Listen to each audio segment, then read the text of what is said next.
Function of tubules of nephron. Nephron में पहले हम दो ट्यूब्यूल्स देखेंगे, which is proximal convoluted tubule PCT and distal convoluted tubule DCT। तो PCT एंड DCT, PCT में आ रहा है प्रॉक्सिमल, मतलब कि वो लूबा फैलने के पहले आती है, and distal convoluted tubule Luba फैलने के बाद आती है, जो कलेक्टिंग डक्ट से कनेक्ट होती है। तो proximal convoluted tubule arise from Bowman's capsule. This is lined by simple cuboidal brush bordered epithelium. Cuboidal brush bordered मतलब इसमें जो इसके सेल्स होते हैं एपिथेलियल सेल्स, उसका जो प्लाज्मा मेम्ब्रेन होता है that is in the form of a brush, इसलिए इसको बोलते हैं brush border epithelium, and this is present to increase the surface area for reabsorption and secretion. और इसमें क्या होता है, प्रॉक्सिमल इन सब ट्यूब्यूल्स का मोस्टली जो काम है which is either absorption or secretion.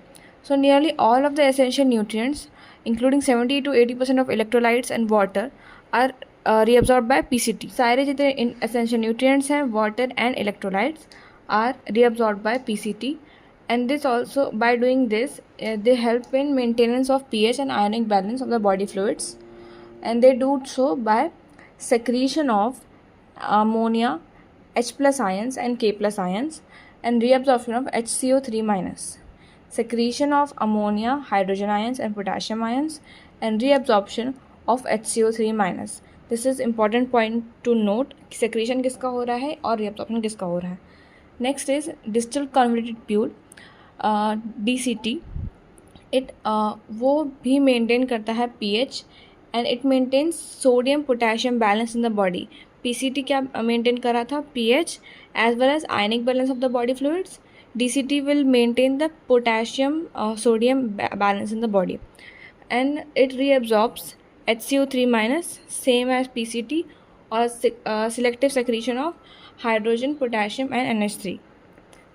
reabsorption और secretion सेम ही है, बट इनका जो फंक्शन है pH के साथ ionic balance in the PCT, pH के साथ sodium potassium balance in the body by DCT.